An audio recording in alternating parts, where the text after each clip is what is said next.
Thank you very much. Nice to be here. Nice to be in the entertainment business. I finally saw traffic this week, and just to get in the mood, I smuggled in my own popcorn in a condom I'd swallowed the night before. That was good eating condom corn. Let's see what's new in the world this week. The Russian space station Mir is planning to plunge to Earth next Thursday. Not because its operations are over, because it invested too heavily in tech stocks.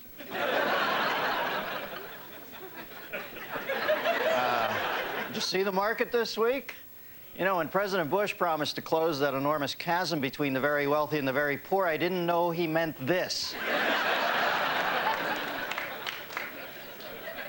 You know why it's called a bear market? Because when I found out what my stocks are now worth, I shit myself in the woods.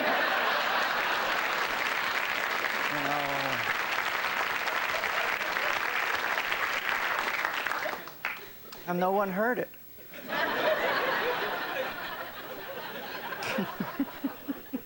Hey, you see these new Ameritrade commercials where the boss calls that skinny redheaded kid Stewart into his office to help him hang himself? Huh?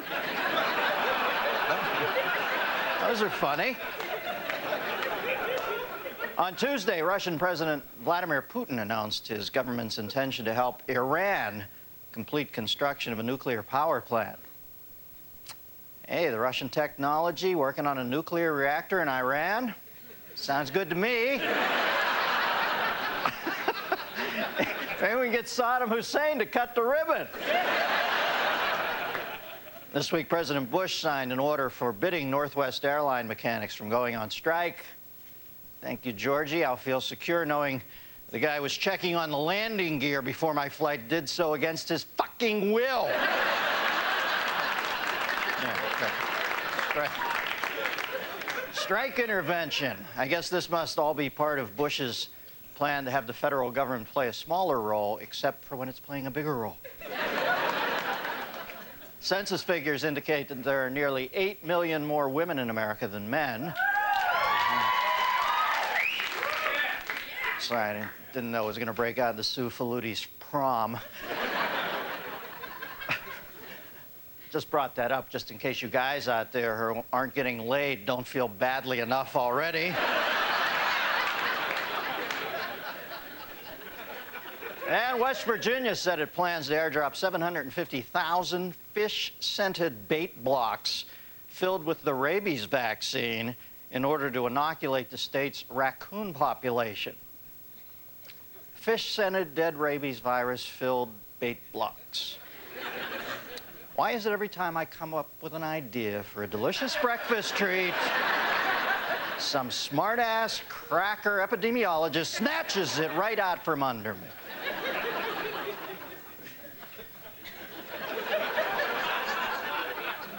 Who the fuck lives in West Virginia, huh? I won't be able to tell that joke next year when they get cable down there, you know.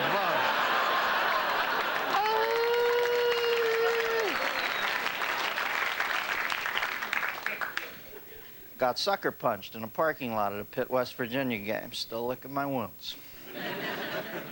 And on Sunday, author Robert Ludlum, the master of suspense, died.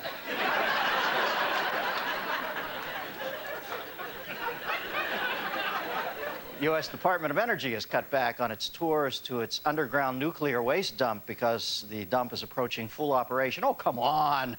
What possible harm could come from cramming a group of civilians into a fully operational nuclear-sensitive U.S. government facility?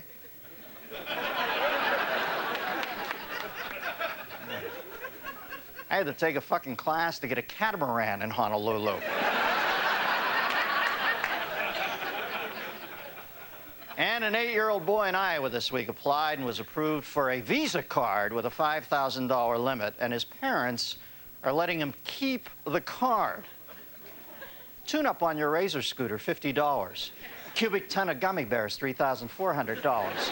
Having parents who are complete mindless jagoffs, priceless. Now,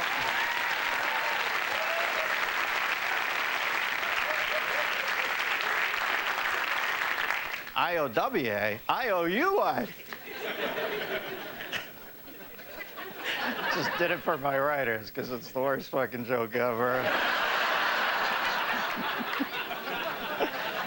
I don't think they thought I had the balls to dig that deep a hole.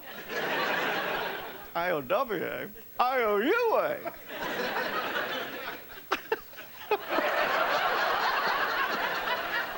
Oh, man. Come on, have a go at this. Now, I'm on TV.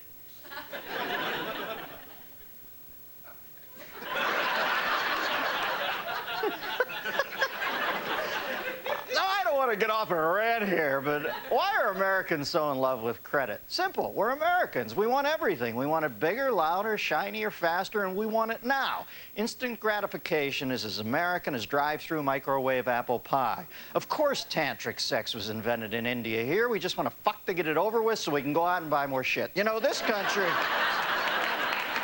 This country was founded on debt. Right off the bat, we got ourselves into hock to pay for the Revolutionary War, and then in 1803, we purchased the Louisiana Territory, and they only sent us the clear title for that 3 weeks ago. You know, historians often contrast our love of credit with the frugality and practicality of our Puritan ancestors, but come on, how frugal is it to buy a separate belt buckle just for your hat?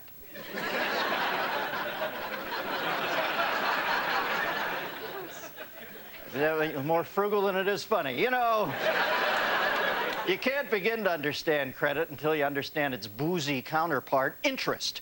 Credit is like a friendly bartender wrapping his arm around your shoulder and telling you, it's okay, just put this round on your credit card and you can take care of it with your next paycheck.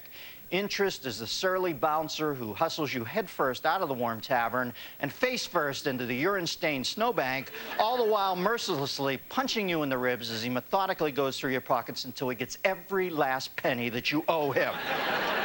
Even the most thrifty among us need credit at some point or another in our lives. When you mortgage a house, when you buy a car, when you're on eBay, and you see a mint-condition ice-packed human kidney that's still throbbing and would go perfectly in your collection.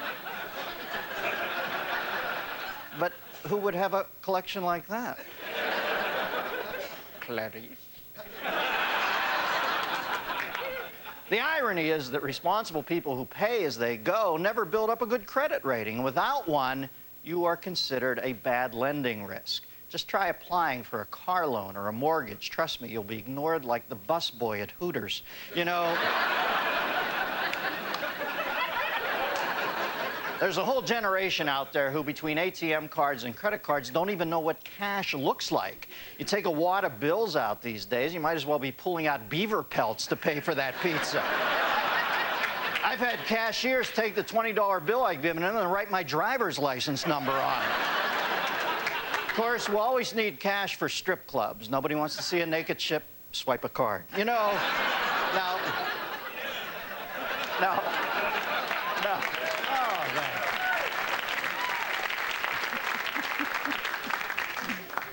All the guys clap. Just you and me, brothers. Now, I myself know what it's like to have bad credit. When I was 19 years old, credit card companies would send me letters telling me I had been pre-approved for rejection. Giving a teenager a credit card to teach them about money is like getting them drunk and putting them behind the wheel of a car to teach them responsibility. The interest rates on these cards make Tony Soprano look like George Bailey. Bottom line, this country is more dependent on plastic than the casting director for Pamela Anderson's VIP. And true, while I appreciate the convenience credit cards provide, what I really like are the cards themselves. I like their size and weight, and as a matter of fact, I've customized mine with razor-sharp tungsten edges and balanced them for throwing with deadly accuracy. I also took the liberty of having a graphic artist rework the little holograms on the cards for me. My MasterCard shows a squirrel water skiing, and my Visa shows an old fat couple fucking. The point is, credit can be fun if you just let it. You know, oh, thanks. Look at that. Yeah.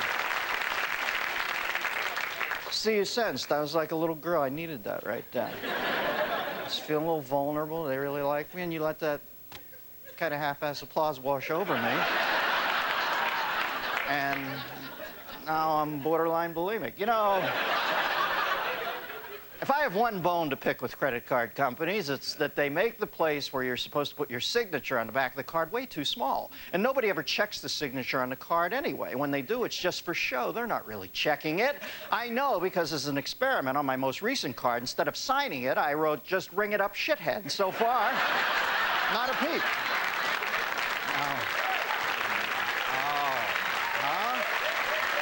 See? You just made me blossom into a full-grown Jane Russell. Now, one of the ways we judge which rung of the ladder you're perched on in this society is by what color your credit card is. For American Express, the once prestigious green card can now be replaced by the gold card. Keep charging. You're eligible for the platinum card, which can now be trumped by the upper echelon black card. Soon you'll be able to just have a barcode sewn onto your ass, and then there will be absolutely no way you can leave home without it. You know, in closing, let me say that today I am fortunate because I have the money to pay off my credit cards at the end of each month. But I choose not to. Why? Well, my logic is that if a killer asteroid obliterates the Earth, causing tidal waves and cosmic fires that destroy every submicroscopic trace of life on this planet as we know it, and I still owe $3 grand on Visa, I win. Of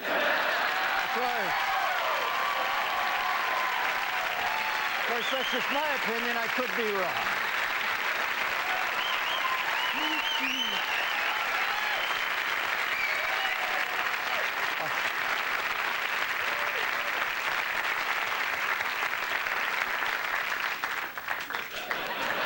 Oh, sorry. Such a nice applause. I went a little Cagney on you there. You know, I want to know what you think, America. Give me a call, 1-800-522-8673. For my money, my guest tonight is one of the funniest comedians in the business. He's the star of his own sitcom, The Steve Harvey Show, on the WB, and can be seen in the widely acclaimed stand-up concert film, Kings of Comedy. Now on video, please welcome Steve Harvey. Steve. What's up, Dennis? How you feeling, man? How you doing, man? What's up, Dennis? You're styling. You always look You good, got a man. suit on. I like that. How y'all doing? Right, that's good. Thank you. Thank you. No, that's sweet.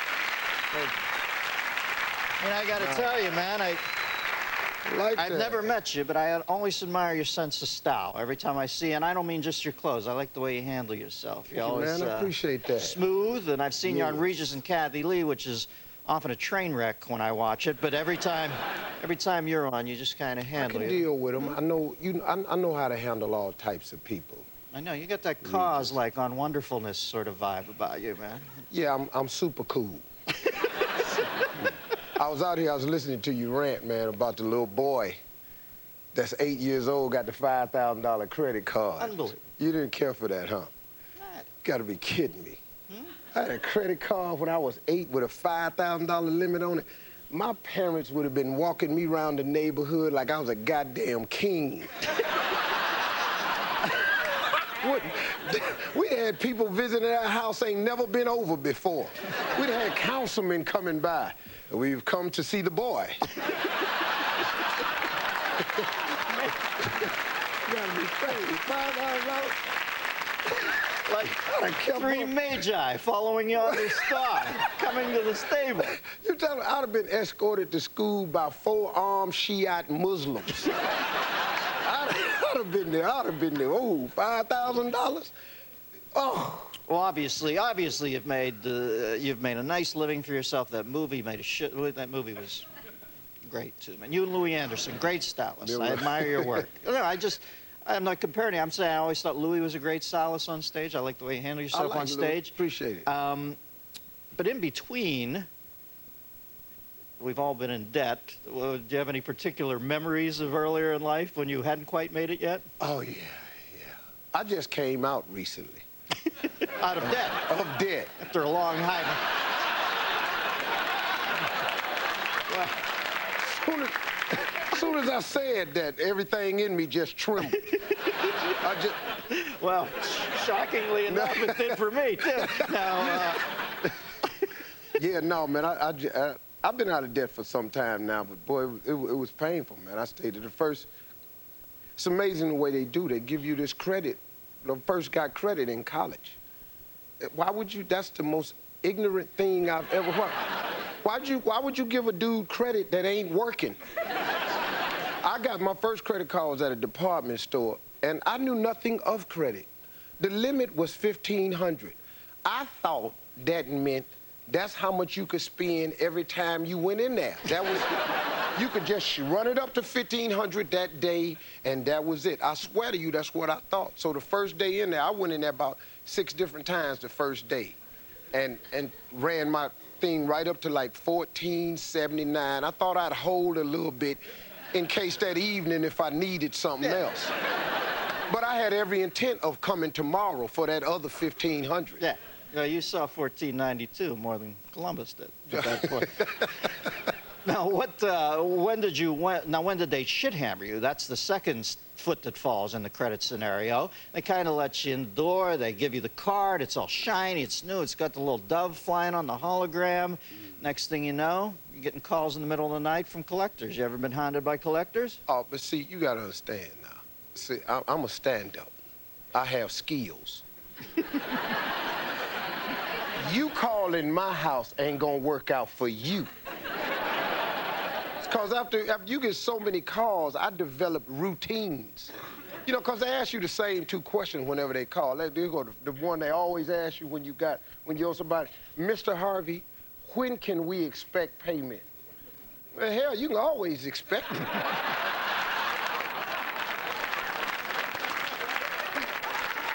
You can start looking for that payment as of right now. Getting it is gonna be your damn problem. That's where the trick gonna come in at. Then they got that other one that they ask you, man. Well, you know what they always ask you, this is where you really get to shine. They ask you, do you have a plan of payment? Do I have a plan? Here's my plan. I take all my creditors and I put their name on a small slip of paper. At the beginning of the month, I put each slip of paper into a hat. I shake up the hat, I reach in and pull out your name, you the lucky son bitch that get paid.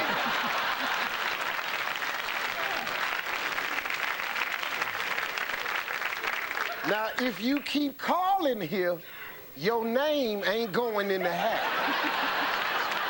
Love that. Well, they like it when the person thinks it through like that and shows some respect for the system. You gotta have it for them, Dennis. You gotta, you gotta give them a little something. I think the phone call should be enjoyable for everybody. You gon' call. I ain't paid since '79. You gon' call me about your money. I have no problem. Let's at least make it fun. I don't have it. You saw the application, you pulled the credit report when you gave me this card. I ain't never paid nobody before.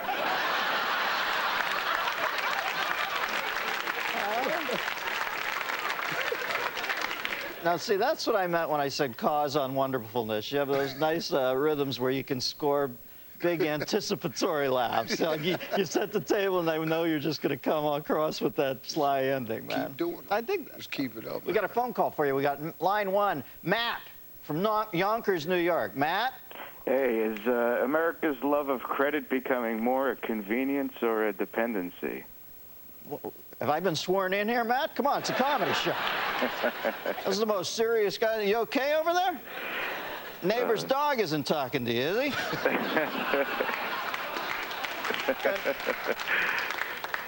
Well, Matt, you know, it's... Stevie, you want to field that? I'm a little afraid of Matt. I don't know Matt. I don't see why Matt coming that heavy. If you got people screening the calls, damn it, how did Matt get through?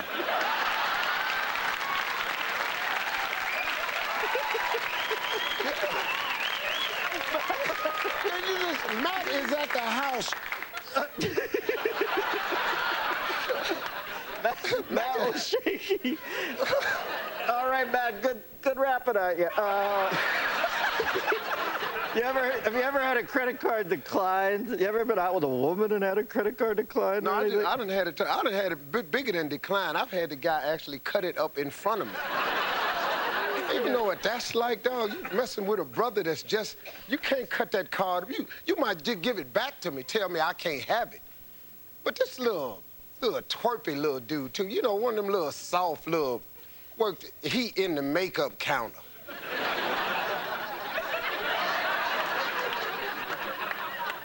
Just looking at him. Why you working in the makeup counter in the first place? Got a little black smock on. Just prissy. We just gonna have to get rid of this. He cut that card. I got arrested that day.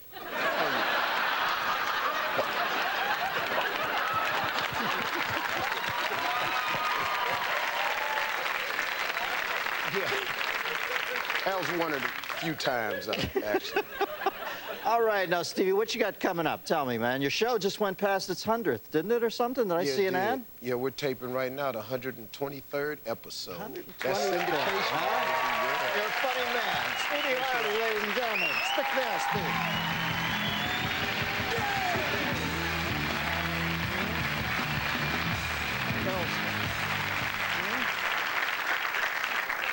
Now, that is a great comedian. He kills me. Just as President Bush was about to return the embrace of South Dakota Governor Bill Janklow, he pulled back when he felt Janklow grind his pelvis just a little too hard. George, do you think you've had enough time out, or do you still need longer to think about what you just did? Instead of hail to the chief, former President Clinton now enters the room to the infectious strains of Rick James Super Freak. Although he's not quite there yet, Representative Alan Boyd says he's looking forward to the day when he's so fat firemen will eventually have to come and cut him out of his house.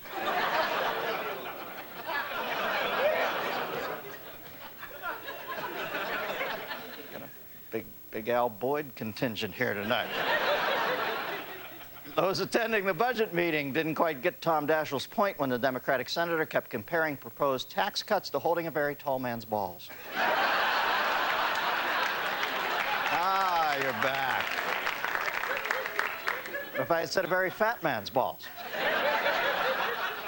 In a somewhat awkward meeting this week, Bill Gates found out that his wife Melinda and United Nations Secretary General Kofi Annan dated briefly back in the mid-'80s.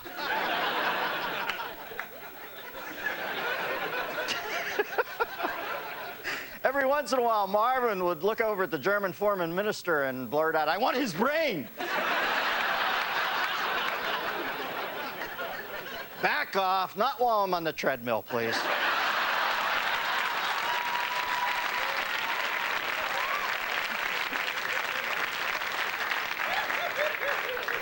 Shh, you're my little secret. Now finish your peaches, then it's back under the chair, little popey. Oh. As sidekick Q-Ball does his patented dirty laugh, Dayton, Ohio's 98.7 Wacky Morning Zoo crew leader Dante Inferno gives away another pair of tickets to see the last two surviving members of Molly Hatchet performing in the round at the Buckeye Armory.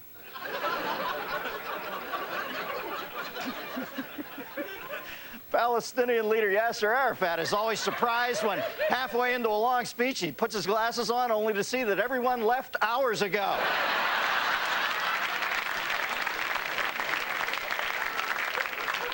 Fred would make it very clear that he wasn't a gun nut, he was a nut with a gun. Gorky wasn't a nudist for philosophical reasons, he just couldn't find clothes that fit. California Governor Gray Davis spent this week reminding the state's residents that if they didn't conserve power, his crew would fuck them up. And Eldon stood quietly in the background waiting to see how long it took co-workers to realize that what was different about the clock on the wall was that the minute hand had been replaced with a severed human finger. Microsoft Chairman Steve Ballmer interrupted his talk on technology on Wednesday to roar angrily and swat at the puny airplanes that were circling his mighty head. And Alan Greenspan did not bolster confidence on Wall Street on Thursday when, in the middle of a speech, his shadow left him and jumped out a window. And finally, hey, Dennis, it's your broker. Buy more internet. Guess what, folks? That's the news. I'm out of here. Good night.